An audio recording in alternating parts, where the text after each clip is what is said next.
안녕하세요 여러분, EV스쿨입니다. 자, 1부에 이어서 이번에는 전기차 2부에 대해서 좀 말씀을 드릴 건데요.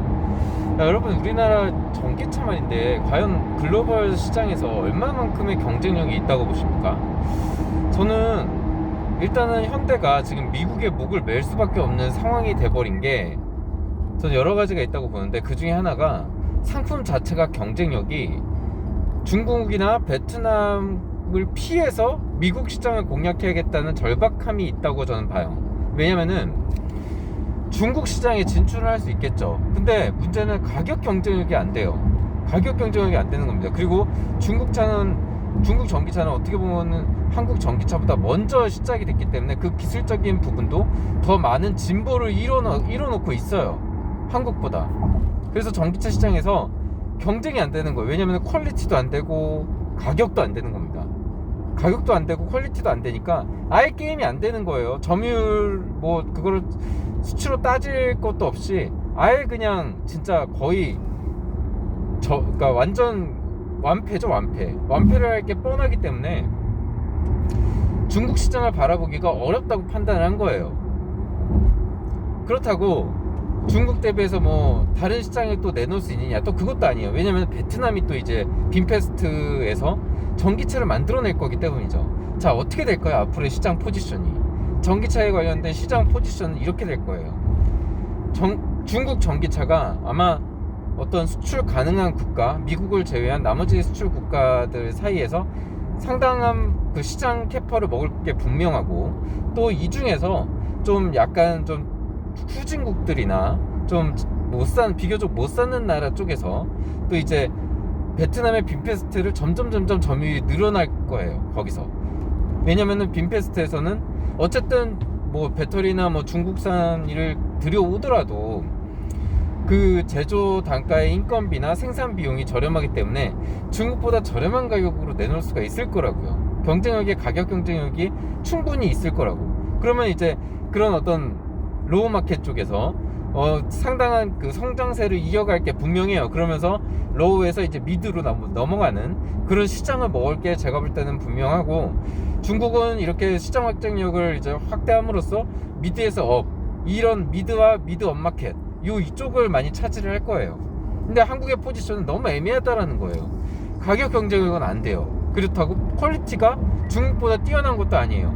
그러니까 세계 시장에서 뭐 중국과 뭐 미중 전쟁의 눈치를 보면서 중국의 상품을 받지 않는 나라를 제외하고는, 받는 나라의 어떤 같은 동일 상품군에서 상품적인 경쟁력만 따지고 봤을 때 상품 경쟁이 안 된다는 거예요. 가격도 비싸고 퀄리티도 중국만큼 못하는 거예요. 그러니까 중국과 비슷한 퀄리티를 갖고 있는 차면은 중국보다 가격이 비싼 거죠. 무슨 말인지 아시죠? 왜냐면은 배터리 자체도 중국에서 들어오고 있는 게 태반이기 때문에 큰 차이가 없는 거예요. 오히려 가격은 더 비싸요. 그러니까 전 세계 글로벌 시장에서 전기차가 한국이 경쟁력이 없는 이유가 바로 거기에 있어요. 한국 전기차 뭐 우리나라 공격적으로 치고 나가고 있긴 한데, 왜냐면 그만큼 절박해요. 배터리나 이런 걸 스스로 만들어낼 수 있는 능력이 없기 때문에 그런 부분에서 먼저 시장을 선점해 나가겠다는 전략이 여기에 들어가 있는 거예요. 먼저 진출해서 남들보다 빨리 만들어서 시장에 빨리 진출시켜놓고 시장을 장악을 해놓자, 그런 그 노림수였는데 사실 많이 실패를 했죠. 왜냐면은 물론 성공한 면도 있어요.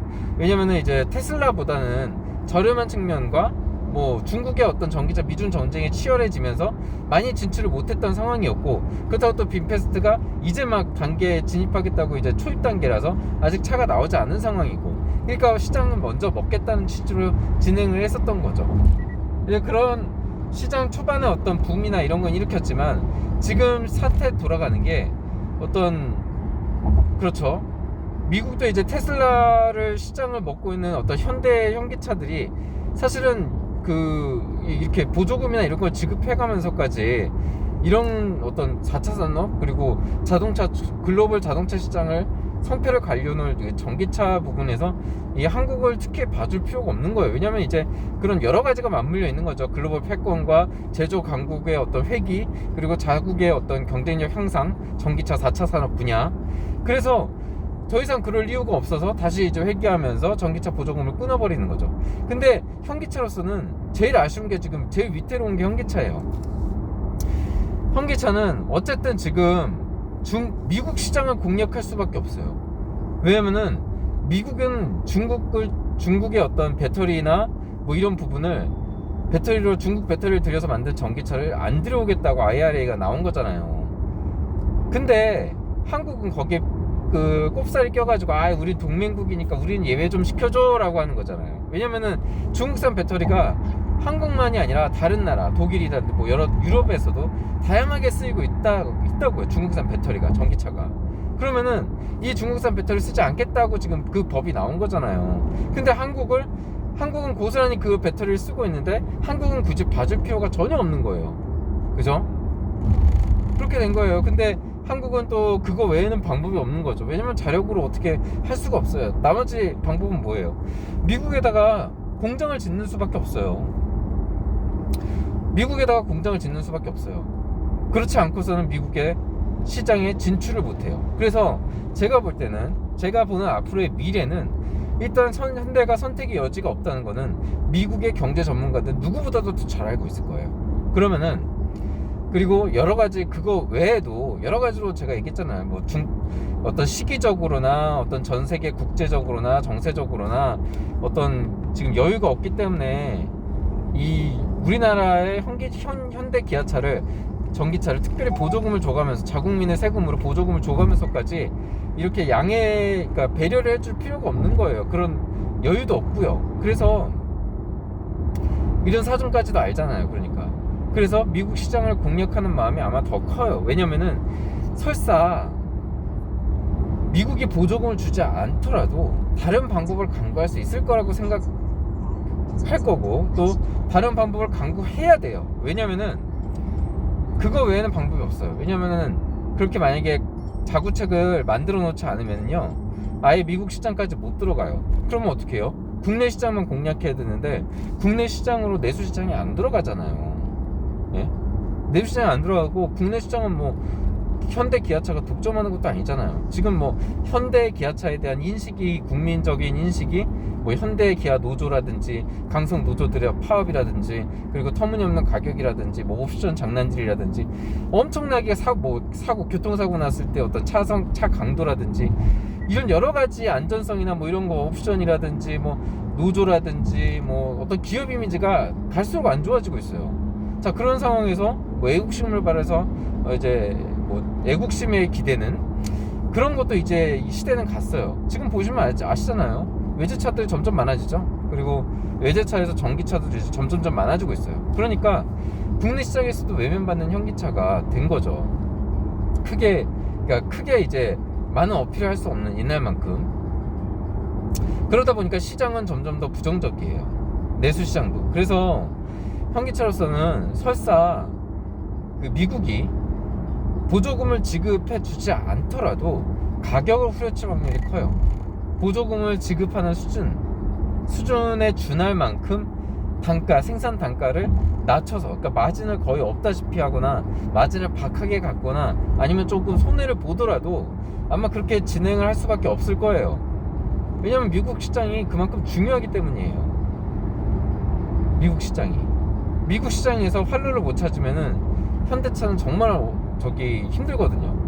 기업적인 측면도 뭐 장난 같지만 정말 망할 수도 있는 상황이 올 수 있어요. 왜냐면 앞으로 갈수록 전기차에 대한 경쟁력이 점점 시장 캐파가 넓혀질 거고, 그런 전기차의 경쟁력에서 중국차가 결국에는 이 미국을 제외한 나머지 세계에서 득세가 될 거고, 그리고 그 로우 마켓, 그보다 더 저가 시장은 베트남의 빈페스트, 이게 많이 더 잡을 거기 때문에 어느 곳에도 장단을 맞추기가 어려운 거예요. 단지 지금 조금 유리한 측면이라는 거는 현대차가 아까 얘기한 대로 초기 시장 진입을 해서 시장 장악력을 조금은 높였어요. 하지만 시장 장악력이라는 게 다른 차가 더 나오고 다른 모든 개발되고 다른 경쟁자들의 어떤 생산 환경이 개선이 되고 그런 어떤 가격 경쟁력이나 기술 경쟁력에서 조금이라도 밀리게 되면은 거기서 그냥 한없이 무너지는 게 이 시장 장악력이거든요.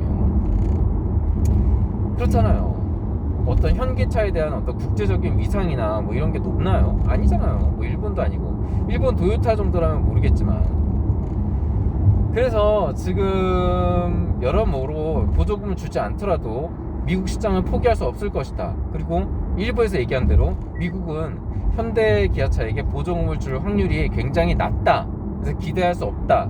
그런 부분, 그리고 그럼으로써 우리나라의 그런 자동차 부분만 봤을 때도 뭐 반도체는 여러분들 잘 안 와닿죠. 예, 물론 조금만 관심 있으신 분들은 다 알 거예요. 근데 이 잘 안 와닿는 분들도 많을 거라 생각돼서 그 전기차에 비교해서 말씀을 드려봤을 때 확 피부로 와닿을 거예요. 이제 확 피부로 와닿습니다. 특히나 고효율 저비용, 그러니까 저효율 고비용으로 이제 유명한 이 노조가 되게 강성인 이 현기차에서 과연 이 사태를 어떻게 극복하거나 어떻게 헤쳐나갈 수 있는지에 대해서 관심 있게 지켜볼 필요가 있다라는 거예요. 왜냐면은 이게 바로 우리의 미래거든요. 우리의 앞으로의 기업들이 겪게 될 미래라고 볼 수 있어요. 이 지금 현대가 겪고 있는 사면 초과의 이 상황이 우리가 겪게 될 미래예요. 왜냐면은 이 전기차뿐만이 아니에요, 여러분. 전기차뿐만이 아니라 전기차 외의 모든 상품군에서도 이런 중국이나 이 베트남과 그리고 일본, 크게는 또 일본까지 경쟁을 해야 돼요. 경쟁을 해야 되고 수출을 해야 돼요. 그죠? 이런 상황이에요, 지금. 기술력은 솔직히 큰 차이가 없어. 기술력 면에서는 큰 차이가 없고 오히려 뒤처지는 면이 점점점 많아지고 있어. 한국이요. 다른 나라보다. 특히 이제 중국은 자원까지, 지하자원까지 풍부해요. 그래서 원가를 이보다 그 어떤 자재나 이런 것들이, 특히나 이제 전기차 같은 경우에는 배터리에 대한 광물, 원자재, 이게 굉장히 중요하거든요. 핵심이거든요. 이거를 중국은 자체적으로 구할 수가 있어. 자국에서 리튬이 막 나와요. 우리나라는 없어. 그럼 수입해야 돼. 수입하는데 또 비용이 들겠죠. 부르는 게 값이라고. 그러면 가격 경쟁력이 되겠어요? 그거 자체만으로? 그리고 거기서 끝나는 게 아니죠. 우리나라 인건비 어때요? 중국보다 싼가요? 아니잖아. 훨씬 비싸잖아요. 그죠? 그런 상황이에요. 그러니까 수출 경쟁력에서 지금 진퇴양난이고 어디든 활로가 안 보이는 거예요. 가격은 더 낮추기가 어려워요. 그럼 기술력을 높아야 되는데 기술력도 지금 뒤처지고 있어요. 이게 바로 지금 우리 전기차의 주소, 한국의 전기차의 주소가 우리나라 앞으로의 미래가 될 게 너무 뻔해요. 그러니까 이거를 한번 보세요. 현대가 과연 어떻게 헤쳐나가는지. 이게 바로 우리나라의 다가올 미래가 될 것입니다. 네, 여기까지 하겠습니다.